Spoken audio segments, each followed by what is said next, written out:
ನಮಸ್ತೆ, ನಾನು ಡಾಕ್ಟರ್ ಅಪೂರ್ವ ಮುಕುಂದ್, ಪ್ರಾಣ ಪ್ರಕೃತಿ ಚಿಕಿತ್ಸೆ ಹಾಗೂ ಯೋಗ ಕೇಂದ್ರದಿಂದ. ಇವತ್ತಿನ ವಿಡಿಯೋದಲ್ಲಿ ನಾವು ಹೈ ಬಿಪಿ ಅಂದ್ರೆ ಹೈಪರ್ ಟೆನ್ಷನ್ ಬಗ್ಗೆ ಮಾತಾಡೋಣ. ಇವತ್ತಿನ ದಿನದಲ್ಲಿ ಎಷ್ಟು ಕಾಮನ್ ಆಗಿದೆ ಹೈ ಬಿಪಿ ಅಂತ ಹೇಳಿದ್ರೆ, ಸುಮಾರು ಜನಕ್ಕೆ ಕೇಳಿದ್ರೆ ನಿಮ್ಗೆ ಏನಾದ್ರೂ ತೊಂದರೆ ಇದೆಯಾ, ಏನಾದ್ರೂ ಕಾಯಿಲೆಗಳಿದೆಯಾ ಅಂತ ಹೇಳಿದ್ರೆ ಏನೂ ಇಲ್ಲ ಅಂತ ಹೇಳ್ತಾರೆ. ಯಾವ್ದು ಮಾತ್ರೆ ತಗೋತಿದ್ದೀರಾ ಅಂತ ಕೇಳಿದಾಗ, ಇಲ್ಲ ನಾವು ಬಿಪಿ ಮಾತ್ರೆ ತಗೋತೀವಿ, ಅದು ಬಿಡಿ ಕಾಮನ್ ಅಲ್ವಾ ಅಂತಾರೆ. ಸೀರಿಯಸ್ ಆಗಿ ಅವರು ತಗೊಳ್ಳೋದೇ ಇಲ್ಲ, ಅಷ್ಟು ಕಾಮನ್ ಆಗ್ಬಿಟ್ಟಿದೆ ಬಿಪಿ ಅನ್ನೋದು. ಆದ್ರೆ ಈ ಬಿಪಿ ಅನ್ನೋದು ತುಂಬಾ ಜಾಸ್ತಿ ಕಾಂಪ್ಲಿಕೇಶನ್ಸ್ ಇದೆ. ಯಾಕೆ ಅಂತ ಹೇಳಿದ್ರೆ, ಈ ಹೈ ಬಿಪಿ ಆದಾಗ ನಮ್ಮ ಆರ್ಗನ್ ಡ್ಯಾಮೇಜ್ ಆಗುತ್ತೆ. ಯಾವ ರೀತಿ ನೋಡಿ, ನೀವು ಒಂದು ಪೈಪ್ ಜಾಸ್ತಿ ಪ್ರೆಷರ್ ಆಗಿ ನೀವು ನೀರು ಬಿಡ್ತಾ ಹೋದ್ರೆ ಅದು ಅಲ್ಲಿ ಒಂದು ಹೋಲ್ ಆಗ್ಬಿಡುತ್ತೆ ಅಲ್ವಾ. ನೀವು ಮಣ್ಣಲ್ಲಿ ಹಾಕ್ತಾ ಇದ್ರೆ ಒಂದು ಪ್ರೆಷರ್ ಅಲ್ಲಿ ಹಾಕೋದಕ್ಕೂ ಸುಮ್ನೆ ನೀರ್ ಹಾಕೋದಕ್ಕೂ ತುಂಬಾ ವ್ಯತ್ಯಾಸ ಇದೆ ಅಲ್ವಾ. ಒಂದು ಗಿಡನೇ ಕಿತ್ಕೊಂಡು ಹೋಗುತ್ತೆ ಅಷ್ಟು ಹೈ ಪ್ರೆಷರ್ ಅಲ್ಲಿ ನೀರ್ ಹಾಕಿದ್ರೆ. ಅದೇ ನಮ್ಮ ಬಾಡಿಯಲ್ಲಿ ದಿನನಿತ್ಯ ಆಗ್ತಾ ಇದ್ರೆ, ಅಷ್ಟು ಪ್ರೆಷರ್ ಇಂದ ಆ ಬ್ಲಡ್ ಹೋಗ್ತಾನೆ ಇದ್ರೆ ನಮ್ಮ ಆರ್ಗನ್ಸ್ ನ ಖಂಡಿತವಾಗ್ಲೂ ಡ್ಯಾಮೇಜ್ ಮಾಡುತ್ತೆ. ಅದಕ್ಕಾಗಿ ಬಿಪಿ ಅನ್ನ ಕಂಟ್ರೋಲ್ ಮಾಡ್ಕೊಳ್ಳೋದು ತುಂಬಾ ಮುಖ್ಯವಾಗಿರುತ್ತೆ. ಸೊ ನೀವು ಯಾವ ರೀತಿ ಈ ಬಿಪಿನ ಕಂಟ್ರೋಲ್ ಮಾಡಬೇಕು ಅದನ್ನ ತಿಳ್ಕೊಳ್ಳೋದು ತುಂಬಾ ಇಂಪಾರ್ಟೆಂಟ್. ಮೇನ್ಲಿ ಏನ್ ಅರ್ಥ ಮಾಡ್ಕೋಬೇಕು ಅಂದ್ರೆ, ಈ ಬಿಪಿ ಹೈ ಬಿಪಿ ಅನ್ನೋದು ಒಂದು ಜೀವನ ಶೈಲಿಯಿಂದ ಉಂಟಾಗುವ ನಿಮ್ಗೆ ತೊಂದರೆ. ಇದು ನಿಮ್ಗೆ ಬೇರೆ ಯಾವುದೇ ಕಾರಣಗಳಿಂದ ಅಲ್ಲ, ನಿಮ್ಮ ಜೀವನ ಶೈಲಿಯಿಂದಾನೇ ಆಗುವಂಥದ್ದು. ಯಾವ ರೀತಿ ಜೀವನ ಶೈಲಿ? ನಾವು ದಿನನಿತ್ಯ ಹೆಚ್ಚು ಉಪ್ಪು ಊಟ ಮಾಡ್ತೀವಿ. ಅಮೆರಿಕನ್ ಹಾರ್ಟ್ ಅಸೋಸಿಯೇಷನ್ ಇಂದ ಹೇಳಿದೆ, ಗೈಡ್ ಲೈನ್ಸ್ ಕೊಟ್ಟಿರೋ ಪ್ರಕಾರ 1500 mg ಅಷ್ಟು ಉಪ್ಪು ನಾವು ದಿನನಿತ್ಯ ತಿನ್ಬೇಕು. 1500 mg ಅಂದ್ರೆ ಒಂದು ಸುಮಾರು 2 ಚಮಚದಷ್ಟು ಉಪ್ಪು ಆಗಬಹುದು. ಆದ್ರೆ ನಾವು ಇಡೀ ದಿನದಲ್ಲಿ ಎಷ್ಟು ಉಪ್ಪು ತಿಂತೀವಿ? ಅದಕ್ಕಿಂತ ಒಂದು 10 ಪಟ್ಟು ಜಾಸ್ತಿ ತಿಂತೀವಿ. ಆಮೇಲೆ ಇವತ್ತಿನ ದಿನದಲ್ಲಿ ಎಲ್ಲರೂ ಈ ಶುಗರ್ ಫ್ರೀ ಫುಡ್ ಇಂದ ಹೋಗ್ತಿದ್ದಾರೆ ಅಲ್ವಾ. ಪ್ಯಾಕೆಟ್ ಮೇಲೆ ಶುಗರ್ ಫ್ರೀ ಅಂತ ಬರ್ದಿದ್ರೆ ತಗೊಂಡ್ಬಿಡ್ತೀರಾ. ಅದ್ರಲ್ಲಿ ಎಷ್ಟು ಸೋಡಿಯಂ ಇದೆ ನಾವ್ ಯಾರು ನೋಡ್ತಾನೆ ಇಲ್ಲ. ಆ ಶುಗರ್ ಇಂದ ರುಚಿ ಬರ್ದೆ ಹೋದ್ರೆ ಬೇರೆ ಯಾವ್ದೋ ರೀತಿಯಿಂದ ರುಚಿ ತರಬೇಕು ಅಂತ ಅದ್ರಲ್ಲಿ ಉಪ್ಪು ತುಂಬಾ ಪ್ರಮಾಣದಲ್ಲಿ ಹಾಕಿರ್ತಾರೆ. ಆಮೇಲೆ ಈ ಪ್ರೊಸೆಸ್ಡ್ ಫುಡ್ ನಾವು ದಿನನಿತ್ಯ ತಿಂತೀವಿ. ಸಾಸ್ ಆಗಿರ್ಬೋದು, ಜಾಮ್ ಆಗಿರ್ಬೋದು, ಈ ಪ್ಯಾಕೆಟ್ ಅಲ್ಲಿ ಬರುವಂತ ಚಿಪ್ಸು, ಇಂಥವೆಲ್ಲ ಎಷ್ಟು ಹೈ ಅಮೌಂಟ್ ಆಫ್ ಸಾಲ್ಟ್ ಇರುತ್ತೆ ಅದರಲ್ಲಿ. ಈ ಸೋಡಿಯಂ ಜಾಸ್ತಿ ಆದಾಗ ಏನಾಗುತ್ತೆ, ನಮ್ಮ ದೇಹದಲ್ಲಿ ನೀರು ಉಳ್ಕೊಳ್ಳುತ್ತೆ, ನೀರ್ನ ಹಂಗೆ ರಿಟೈನ್ ಮಾಡುತ್ತೆ. ಸೊ ಜಾಸ್ತಿ ನೀರಾದಾಗ ಏನಾಗುತ್ತೆ, ಪ್ರೆಷರ್ ಜಾಸ್ತಿ ಆಗುತ್ತಲ್ವಾ. ಅಂದ್ರೆ ಈಗ ಟ್ಯಾಂಕ್ ಅಲ್ಲಿ ನೀರ್ ತುಂಬಿದ್ದಾಗ ನಿಮ್ಗೆ ಪ್ರೆಷರ್ ಇಂದ ನೀರ್ ಬರುತ್ತೆ, ಅದೇ ಕಡಿಮೆ ಇದ್ದಾಗ ಕಡಿಮೆ ಪ್ರೆಷರ್ ಇಂದ ಬರುತ್ತೆ. ಇದೇ ರೀತಿ ನಮ್ಮ ದೇಹದಲ್ಲಿ ರಕ್ತನಾಳದಲ್ಲಿ ನೀರು ಜಾಸ್ತಿ ಉಳ್ಕೊಂಡಾಗ ಬಿಪಿ ಜಾಸ್ತಿ ಆಗುತ್ತೆ. ಸೊ ನೀವು ಸಾಲ್ಟ್ ಕಂಟೆಂಟ್ ನ ಕಡಿಮೆ ಮಾಡೋದು ತುಂಬಾ ಮುಖ್ಯ. ಇನ್ನೊಂದೇನಂತ ಹೇಳಿದ್ರೆ, ಆಲ್ಕೋಹಾಲ್ ಮತ್ತೆ ಸ್ಮೋಕಿಂಗ್ ಇವೆರಡು ತುಂಬಾ ರಿಸ್ಕಿ. ಸೊ ಈ ಆಲ್ಕೋಹಾಲ್ ಸ್ಮೋಕಿಂಗ್ ಮಾಡ್ತಾ ಇದ್ರೆ ರೆಗ್ಯುಲರ್ ಆಗಿ ನೀವು ಖಂಡಿತವಾಗೂ ಅದನ್ನ ನಿಲ್ಲಿಸ್ಬೇಕು, ಇಲ್ಲ ಅಂದ್ರೆ ಅದು ಸಿವಿಯರ್ ಕಾಂಪ್ಲಿಕೇಶನ್ಸ್ ಆಗುತ್ತೆ. ಮತ್ತೊಂದೇನಂತ ಹೇಳಿದ್ರೆ ಒಬೆಸಿಟಿ. ತುಂಬಾ ಜಾಸ್ತಿ ಹೆವಿ ವೇಟ್ ಇರುವಂತದ್ದು ಅಥವಾ ಡಯಾಬಿಟೀಸ್ ಇರೋರಿಗೆ ಕೂಡ ಬಿಪಿ ಆಗುವ ಚಾನ್ಸಸ್ ಜಾಸ್ತಿ ಇರುತ್ತೆ. ಆಮೇಲೆ ನೀವು ಕೊಲೆಸ್ಟ್ರಾಲ್ ಲೆವೆಲ್ಸ್ ನಿಮ್ದು ತುಂಬಾ ಹೈ ಇದ್ರೆ, ಅಂದ್ರೆ ಅದು ನಿಮ್ಮ ರಕ್ತನಾಳದಲ್ಲಿ ಬ್ಲಾಕೇಜ್ ನ ಉಂಟು ಮಾಡುತ್ತೆ ಈ ಕೊಲೆಸ್ಟ್ರಾಲ್ ಅನ್ನೋದು. ಸೊ ಎಷ್ಟು ಜಾಸ್ತಿ ಸ್ಪೇಸ್ ಇರುತ್ತೆ, ನೀರು ಅಷ್ಟು ಆರಾಮಾಗಿ ಹೋಗುತ್ತೆ. ಅದೇ ಪೈಪ್ ನ ಹಿಂಗ್ ಬಿಗಿ ಹಿಡ್ಕೊಳ್ಳಿ, ಏನಾಗುತ್ತೆ, ಪ್ರೆಷರ್ ಇಂದ ಬರುತ್ತೆ ಅಲ್ವಾ. ಇಲ್ಲಿ ನೀರ್ ಬೀಳೋದು ದೂರ ಹೋಗಿ ಬೀಳುತ್ತೆ, ಪ್ರೆಷರ್ ಇಂದ ಬೀಳುತ್ತೆ. ನೀವು ಪೈಪ್ ನ ಒತ್ತಿ ಹಿಡಿದಾಗ ಸೇಮ್ ಅದೇ ಆಗ್ತಿರೋದು ನಿಮ್ಮ ಕೊಲೆಸ್ಟ್ರಾಲ್ ಜಾಸ್ತಿ ಆದಾಗ.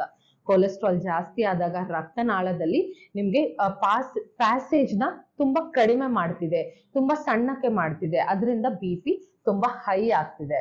ಸೊ ಅದಕ್ಕೆ ನೀವು ಇದೆಲ್ಲ ಕಾರಣಗಳು ಆಗ್ತಿದ್ಯಾ ಅಂತ ನೀವು ಚೆಕ್ ಮಾಡ್ಕೊಳ್ಳೋದು ತುಂಬಾ ಇಂಪಾರ್ಟೆಂಟ್. ಮೊದಲನೇದಾಗಿ ರೆಗ್ಯುಲರ್ ಆಗಿ ಬ್ಲಡ್ ಟೆಸ್ಟ್ ಮಾಡೋದು. ನೀವು ಡಾಕ್ಟರ್ ಹತ್ರ ಹೋದಾಗ ಫಸ್ಟ್ ಅವರು ನಿಮ್ಗೆ ಬಿಪಿ ಇರ್ಲಿ ಬಿಡ್ಲಿ ಬಿಪಿನ ಚೆಕ್ ಖಂಡಿತ ಮಾಡ್ತಾರೆ. ಯಾಕೆ ಮಾಡ್ತಾರೆ? ಯಾಕಂದ್ರೆ ಬಿಪಿ ತುಂಬಾ ಇಂಪಾರ್ಟೆಂಟ್. ಯಾವಾಗ್ಲೇ ನಮಗ್ ಗೊತ್ತಾಗ್ಲಿ ಸ್ವಲ್ಪ ಬಿಪಿ ಜಾಸ್ತಿ ಇದೆ ಅಂತ ಹೇಳಿದಾಗ ನಾವು ಅದನ್ನ ಕಂಟ್ರೋಲ್ಗೆ ತರುವಂತ ಪ್ರಾಕ್ಟೀಸ್ ಖಂಡಿತವಾಗ್ಲೂ ಮಾಡ್ಬೇಕು. ಆಮೇಲೆ ಸುಮಾರು ಜನ ಏನ್ ಮಾಡ್ತಾರೆ, ಅವರು ರೆಗ್ಯುಲರ್ ಆಗಿ ಬಿಪಿ ಮೆಡಿಸಿನ್ಸ್ ತಗೋತಾ ಇರ್ತಾರೆ. ಆದ್ರೆ ಒಂದು ದಿನ ಚೆಕ್ ಮಾಡ್ತಾರೆ, ಬಿಪಿ ನಾರ್ಮಲ್ ಇರುತ್ತೆ, ಅವ್ರಾಗ ಅವರೇ ಆ ಟ್ಯಾಬ್ಲೆಟ್ ನ ಸ್ಟಾಪ್ ಮಾಡ್ಬಿಡ್ತಾರೆ. ಅವರು ಮುಂದೆ ಆ ಬಿಪಿ ಜಾಸ್ತಿ ಆಗುತ್ತೆ ಅನ್ನೋದು ಅವ್ರು ಯೋಚನೆನ ಮಾಡೋದಿಲ್ಲ. ಈ ಬಿಪಿ ನಂದು ನಾರ್ಮಲ್ ಇದೆ, ನಾನೇ ಬಿಟ್ಬಿಟ್ಟೆ. ಸೊ ಯಾವಾಗ್ಲೂ ಬಿಪಿ ಮಾತ್ರೆ ಒಂದು ಡಾಕ್ಟರ್ದು ಗೈಡೆನ್ಸ್ ಮತ್ತೆ ಕನ್ಸಲ್ಟೇಷನ್ ಇಂದಾನೇ ನೀವು ಸ್ಟಾಪ್ ಮಾಡ್ಬೇಕು. ಸಡನ್ ಆಗಿ ಹಾಗೆ ಬಿಡಬಾರ್ದು. ಯಾಕಂದ್ರೆ ಇದರಲ್ಲಿ ಬ್ಲಡ್ ಥಿನ್ನರ್ಸ್ ಇರುತ್ತೆ, ವ್ಯಾಸೋಡೈಲೇಟೇಸ್ ಇರುತ್ತೆ, ಅಂದ್ರೆ ನಿಮ್ಮ ರಕ್ತನಾಳದಲ್ಲಿ ಬ್ಲಡ್ ನ ಥಿನ್ ಮಾಡುವಂತ ಶಕ್ತಿ ಇರುವ ಟ್ಯಾಬ್ಲೆಟ್ಸ್ ಆಗಿರ್ಬೋದು, ಅಥವಾ ಅದನ್ನ ಸ್ಪೇಸ್ ಏನ್ ಕಡಿಮೆ ಆಗಿರುತ್ತೋ ಅದನ್ನ ಜಾಸ್ತಿ ಮಾಡುವ ಶಕ್ತಿ ಇರುವಂತ ಟ್ಯಾಬ್ಲೆಟ್ಸ್ ಕೊಟ್ಟಿರ್ತಾರೆ. ಸಡನ್ ಆಗಿ ನೀವು ನಿಲ್ಸಿದ್ರೆ ಬಾಡಿಗೆ ಅದನ್ನ ಕಂಟ್ರೋಲ್ ಮಾಡಕ್ಕೆ ಆಗೋದಿಲ್ಲ. ಅವಾಗ ಸಡನ್ ಆಗಿ ಬಿ ಪಿ ಶೂಟ್ ಅಪ್ ಆಗುತ್ತೆ. ಸಡನ್ ಆಗಿ ಬಿ ಪಿ ಜಾಸ್ತಿ ಆದಾಗ ಏನೆಲ್ಲ ಆಗುತ್ತೆ ನೀವು ನೋಡಿರ್ಬೋದು. ಸಾಧಾರಣ ಜನಕ್ಕೆ ಸ್ಟ್ರೋಕ್ ಆಗುತ್ತೆ ಅಥವಾ ಯಾವ್ದಾದ್ರು ಆರ್ಗನ್ ಡ್ಯಾಮೇಜಸ್ ಆಗುತ್ತೆ. ಸೊ ಅದಕ್ಕೆ ನೀವು ಬಿ ಪಿನ ಕಂಟ್ರೋಲ್ ಮಾಡಬೇಕು. ಇದಕ್ಕೆ ಯಾವ ರೀತಿ ಆಹಾರ ನಾವು ತಗೊಳ್ಬೇಕು? ಮೊದಲನೇದು ಏನಂತ ಹೇಳಿದ್ರೆ ಸಾಲ್ಟ್ ರಿಸ್ಟ್ರಿಕ್ಷನ್ ನೀವು ಮಾಡಬೇಕು. ನಾನು ಆಲ್ರೆಡಿ ನಿಮ್ಗೆ ಹೇಳಿದೆ ಎಷ್ಟು ಉಪ್ಪು ತಿನ್ಬೇಕು ಒಂದ್ ದಿನದಲ್ಲಿ ಅಂದ್ರೆ, ಒಂದು ಇಡೀ ದಿನದಲ್ಲಿ 2 ಸ್ಪೂನ್ ಆಗುವಷ್ಟು ಉಪ್ಪು ನಾವು ತಿಂದಿರ್ಬೇಕು. ಸೊ ಅದಕ್ಕಾಗಿ ಸಾಲ್ಟ್ ರಿಸ್ಟ್ರಿಕ್ಷನ್. ಇದಕ್ಕೆ ಒಂದು ಸ್ಪೆಷಲೈಸ್ಡ್ ಆಗಿ ಡ್ಯಾಶ್ ಡಯಟ್ ಅಂತ ಹೇಳ್ತೀವಿ. ಅದರಲ್ಲಿ ಏನು ಅಂತ ಮಾಡಬೇಕು ಅಂತ ಹೇಳಿದ್ರೆ, ಫಸ್ಟ್ ಸಾಲ್ಟ್ ರೆಸ್ಟ್ರಿಕ್ಷನ್ ಮಾಡಬೇಕು. ಇದರಲ್ಲಿ ಒಳ್ಳೆ ರೀತಿಯ ಫ್ರೂಟ್ಸ್ ಮತ್ತೆ ವೆಜಿಟೇಬಲ್ಸ್ ನಾವು ತಿನ್ಬೇಕು. ಈ ವೆಜಿಟೇಬಲ್ಸ್ ಅಲ್ಲಿ ಸ್ಪೆಷಲ್ ಆಗಿ ಗಾರ್ಲಿಕ್ ಅಂದ್ರೆ ಬೆಳ್ಳುಳ್ಳಿ ಮತ್ತೆ ಈರುಳ್ಳಿ, ಇದರಲ್ಲಿ ಆಲಿಸಿನ್ ಅಂತ ಇರುತ್ತೆ. ಇದೇನ್ ಮಾಡುತ್ತೆ, ನಮ್ಮ ಕೊಲೆಸ್ಟ್ರಾಲ್ನು ಕಮ್ಮಿ ಮಾಡುತ್ತೆ. ಆದ್ಮೇಲೆ ಇದರಲ್ಲಿ ನಮ್ಮ ಬಿ ಪಿ ಕಡಿಮೆ ಮಾಡುವ ಶಕ್ತಿ ಕೂಡ ಇದೆ. ಸೊ ಅದನ್ನ ರೆಗ್ಯುಲರ್ ಆಗಿ ನಾವು ಕನ್ಸ್ಯೂಮ್ ಮಾಡಬೇಕು. ಅಲ್ಲದೆ ಬೇರೆ ತರಕಾರಿಗಳನ್ನು ಕೂಡ ನಾವು ಜಾಸ್ತಿ ತಿನ್ಬೇಕು. ಅದರಲ್ಲಿರುವ ನಾರಿನ ಅಂಶ ಏನ್ ಮಾಡುತ್ತೆ, ನಮ್ಮ ಬಿ ಪಿನ ಕಂಟ್ರೋಲ್ ಮಾಡಕ್ಕೆ ಹೆಲ್ಪ್ ಮಾಡುತ್ತೆ.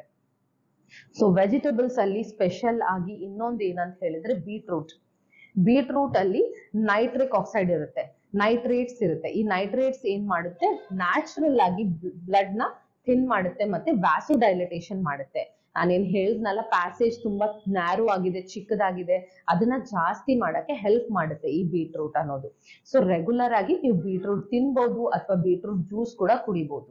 ಬಟ್ ನೀವು ಇದು ಸೇವಿಸ್ತಿದ್ದೀರಾ ಅಂತ ಹೇಳಿದ್ರೆ, ಟ್ಯಾಬ್ಲೆಟ್ಸ್ ಕೂಡ ತಗೋತಿದ್ದೀರಾ ಅಂತ ಹೇಳಿದ್ರೆ ತುಂಬಾ ಕೇರ್ಫುಲ್ ಆಗಿರ್ಬೇಕು. ಯಾಕಂದ್ರೆ ಸಡನ್ ಆಗಿ ತುಂಬಾ ಬಿ ಪಿ ಬೀಳುವ ಚಾನ್ಸಸ್ ಇರುತ್ತೆ, ಸಡನ್ ಆಗಿ ಬಿ ಪಿ ಲೋ ಆಗೋ ಚಾನ್ಸಸ್ ಇರುತ್ತೆ.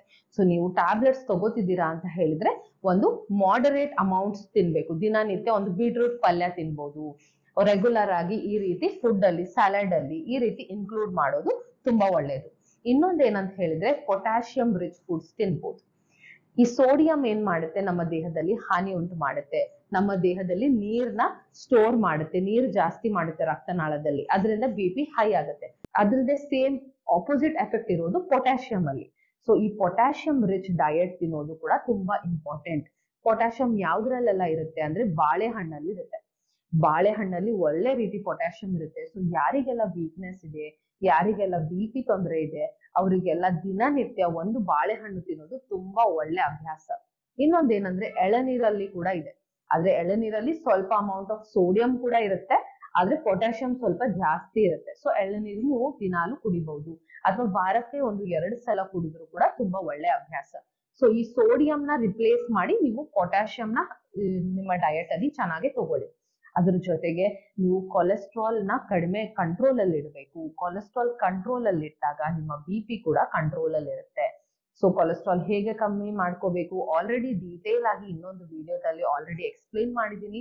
ಕೊಲೆಸ್ಟ್ರಾಲ್ ಯಾವ ರೀತಿ ಕಡಿಮೆ ಮಾಡ್ಕೋಬೇಕು, ಯಾವ ರೀತಿ ಆಹಾರ ತಿನ್ಬೇಕು ಅಂತ, ಅದನ್ನ ನೋಡಿ ನೀವು ಪ್ರಾಕ್ಟೀಸ್ ಮಾಡಿ ಕೊಲೆಸ್ಟ್ರಾಲ್ ನ ಕೂಡ ಕಂಟ್ರೋಲ್ ಅಲ್ಲಿ ತನ್ನಿ. ಬಟ್ ಇಂಪಾರ್ಟೆಂಟ್ಲಿ ಏನ್ ಮಾಡ್ಬೇಕು ಅಂತ ಹೇಳಿದ್ರೆ, ಎಕ್ಸೆಸ್ ಆಫ್ ಶುಗರ್ ತಿನ್ನೋದು ಕಮ್ಮಿ ಮಾಡಿ. ಯಾಕಂದ್ರೆ ಶುಗರ್ ಜಾಸ್ತಿ ತಿಂದಾಗ್ಲೂ ಕೂಡ ನಮ್ಮ ದೇಹದಲ್ಲಿ ನೀರಿನ ಅಂಶ ಉಳ್ಕೊಳ್ಳುತ್ತೆ. ಸೇಮ್ ಹೇಗೆ ಸಾಲ್ಟ್ ಮಾಡುತ್ತೋ ಅದೇ ರೀತಿ ಶುಗರ್ ಕೂಡ ನಮ್ಗೆ ಹಾನಿ ಉಂಟು ಮಾಡುತ್ತೆ. ಆಮೇಲೆ ಈ ಸಾಲ್ಟ್ ನ ಖಂಡಿತ ಕಡಿಮೆ ಮಾಡಬೇಕು. ಆಮೇಲೆ ಪ್ರೊಸೆಸ್ಡ್ ಫುಡ್ಸ್ ನ ಕಂಪ್ಲೀಟ್ ಆಗಿ ಸ್ಟಾಪ್ ಮಾಡಿ. ಯಾವತ್ತಾದ್ರೂ ಒಂದು ದಿನ ಹೊರಗಡೆ ತಿನ್ನೋದು ಅದು ಬೇರೆ ವಿಷಯ, ಆದ್ರೆ ಪ್ರತಿದಿನ ನೀವು ತಿನ್ನೋದು ಅಥವಾ ಪ್ರತಿದಿನ ಮನೆಯಲ್ಲೇ ನೀವು ಹೊರಗಡೆ ತರ ತಿಂದ್ರೆ ಸಾಸ್ಗಳು ಯೂಸ್ ಮಾಡ್ತೀರಾ, ತುಂಬಾ ಪ್ರೊಸೆಸ್ಡ್ ಫುಡ್, ದಿನ 4 ಬಿಸ್ಕೆಟ್ ತಿಂತೀರಾ, 4 ಚಿಪ್ಸ್ ತಿಂತೀರಾ, ಈ ರೀತಿ ನೀವು ಪ್ರಾಕ್ಟೀಸ್ ಮಾಡ್ತಾ ಇದ್ರೆ ಅದು ಖಂಡಿತ ನಿಮ್ಗೆ ಬಿ ಪಿ ಜಾಸ್ತಿ ಮಾಡುತ್ತೆ. ಸೊ ಇದನ್ನೆಲ್ಲ ಕಂಟ್ರೋಲ್ ಮಾಡಿ. ಆಮೇಲೆ ಬಿ ಪಿ ಒಂದು ಜೀವನ ಶೈಲಿಯಿಂದ ಆಗುವಂತ ತೊಂದ್ರೆ. ಸೊ ಅದಕ್ಕಾಗಿ ಬಿ ಪಿ ಹೆಚ್ಚಿದ್ರೆ ಖಂಡಿತವಾಗಿ ನೀವು ಎಕ್ಸರ್ಸೈಸ್ ಮಾಡಿ. ಆಕ್ಟಿವ್ ಆಗಿ ಎಕ್ಸರ್ಸೈಸ್ ಮಾಡೋದ್ರಿಂದ ನಿಮ್ಗೆ ಬಿ ಪಿ ರೆಡ್ಯೂಸ್ ಆಗುತ್ತೆ. ರೆಗ್ಯುಲರ್ ಆಗಿ ಪ್ರಾಣಾಯಾಮ ಮಾಡಿ. ಮೆಂಟಲ್ ಸ್ಟ್ರೆಸ್ ಮತ್ತೆ ನಿದ್ದೆ ಕಡಿಮೆ ಇರೋದ್ರಿಂದ ಕೂಡ ಬಿ ಪಿ ರೈಸ್ ಆಗುತ್ತೆ. ಸೊ ಅದಕ್ಕೆ ಇವತ್ತಿನ ದಿನದಲ್ಲಿ ಪ್ರತಿಯೊಂದು ಚಿಕ್ಕ ವಿಷಯಕ್ಕೂ ಕೂಡ ನಮ್ಗೆ ಮೆಂಟಲ್ ಸ್ಟ್ರೆಸ್ ಇದೆ. ಅದು ನಮ್ಮ ವರ್ಕ್ ಆಗಿರ್ಬೋದು, ನಮ್ಮ ಫ್ಯಾಮಿಲಿ ಆಗಿರ್ಬೋದು, ಹೊರಗಡೆ ಹೋದ್ರೆ ಹಿಂಗಾಗತ್ತೆ ಹಂಗಾಗತ್ತೆ ಅನ್ನೋ ಭಯ ಇರ್ಬೋದು. ಅದಕ್ಕಾಗಿ ನೀವು ಮೆಂಟಲ್ ಸ್ಟ್ರೆಸ್ ನ ಕಡಿಮೆ ಮಾಡ್ಕೊಳ್ಳೋ ಅಭ್ಯಾಸ ಮಾಡ್ಬೇಕು. ಯಾವ ರೀತಿ ಅಂದ್ರೆ ಧ್ಯಾನ ಮಾಡ್ಬೋದು, ಪ್ರಾಣಾಯಾಮ ಮಾಡ್ಬೋದು, ಅಥವಾ ನಿದ್ದೆ ಚೆನ್ನಾಗಿ ಮಾಡಿ. ಪ್ರೇಯರ್ ಇಂದ ಕೂಡ ಇಂಪಾರ್ಟೆಂಟ್. ಮುಂಚೆ ಕಾಲದಲ್ಲಿ ದಿನನಿತ್ಯ ನಾವು 2 ಬಾರಿ ಪ್ರೇಯರ್ ಮಾಡ್ತಾನೆ ಇದ್ವಿ. ಇವತ್ತಿನ ದಿನ ನಾವು 1 ನಿಮಿಷ ಕೂಡ ಪ್ರೇಯರ್ ಮಾಡಲ್ಲ. ಸೊ ಪ್ರೇಯರ್ ಕೂಡ ಒಂದು ಮೆಂಟಲ್ ಸ್ಟ್ರೆಸ್ ರಿಡ್ಯೂಸ್ ಮಾಡುವಂತ ತುಂಬಾ ಒಳ್ಳೆ ಅಭ್ಯಾಸ. ಸೊ ಪ್ರೇಯರ್ ನ ರೆಗ್ಯುಲರ್ ಆಗಿ ನೀವು ಮಾಡ್ಬೋದು. ಅದ್ರೊಟ್ಟಿಗೆ ನಿದ್ದೆ ಚೆನ್ನಾಗಿ ಮಾಡಿ. ನಿದ್ದೆ ಮಾಡಿದಾಗ ಏನಾಗುತ್ತೆ, ನೀವು ಚೆನ್ನಾಗಿ ನಿಮ್ಮ ಸ್ಟ್ರೆಸ್ ಹಾರ್ಮೋನ್ಸ್ ಕಡಿಮೆ ಇರುತ್ತೆ, ನಿಮ್ಗೆ BP ಕೂಡ ಕಂಟ್ರೋಲ್ಗೆ ಬರುತ್ತೆ. ಇದೆಲ್ಲ ನೀವು ರೆಗ್ಯುಲರ್ ಆಗಿ ಪ್ರಾಕ್ಟೀಸ್ ಮಾಡಿ. ಇನ್ನೊಂದು ನಾನು ಹೋಮ್ ರೆಮಿಡಿ ಹೇಳ್ತೀನಿ. ಸಡನ್ ಆಗಿ ನಿಮ್ಗೆ BP ಜಾಸ್ತಿ ಆಗಿದ್ರೆ ಒಂದು ಐಸ್ ಮಸಾಜ್ ಮಾಡ್ಬೋದು. ಒಂದು ಐಸ್ ತಗೊಳ್ಳಿ, ನಿಮ್ಮ ಬೆನ್ನಿಂದ ನಿಮ್ಮ ತಲೆ ಕೆಳಗಡೆಯಿಂದ ಬೆನ್ನು ಕೆಳಗಡೆವರೆಗೂ ನೀವು ಐಸ್ ಅನ್ನ ಒಂದು 5 ನಿಮಿಷ ಉಜ್ಜಿದ್ರೆ ನಿಮ್ಗೆ ಸಡನ್ ಆಗಿ BP ಕಡಿಮೆ ಆಗುತ್ತೆ. ಸೊ ಯಾರಿಗಾದ್ರೂ ಸಡನ್ ಆಗಿ ಮನೆಯಲ್ಲಿ BP ಜಾಸ್ತಿ ಆಗಿದ್ರೆ ಇಮಿಡಿಯೇಟ್ ಆಗಿ ನೀವು ಇದನ್ನ ಮಾಡ್ಬೋದು. ಆದ್ರೆ ಇದು ಒಂದು ಪರ್ಮನೆಂಟ್ ಸೊಲ್ಯೂಷನ್ ಖಂಡಿತ ಅಲ್ಲ. ಸೊ ಅದಕ್ಕೆ ನೀವು ರೆಗ್ಯುಲರ್ ಆಗಿ ನಿಮ್ಮ ಜೀವನ ಶೈಲಿ ಚೇಂಜ್ ಮಾಡಬೇಕು, ಮತ್ತೆ ಡಾಕ್ಟರ್ನ ಕನ್ಸಲ್ಟ್ ಮಾಡೋದು ಕೂಡ ತುಂಬಾ ಮುಖ್ಯ. ಸೊ ಇದನ್ನೆಲ್ಲ ಫಾಲೋ ಮಾಡಿ ನಿಮ್ಮ BP ಅನ್ನ ಕಂಟ್ರೋಲ್ಗೆ ತಗೊಂಡ್ ಬನ್ನಿ. ಮುಂದಿನ ವಿಡಿಯೋದಲ್ಲಿ ಮತ್ತೊಂದು ವಿಷಯದಲ್ಲಿ ಭೇಟಿಯಾಗೋಣ. ಧನ್ಯವಾದ.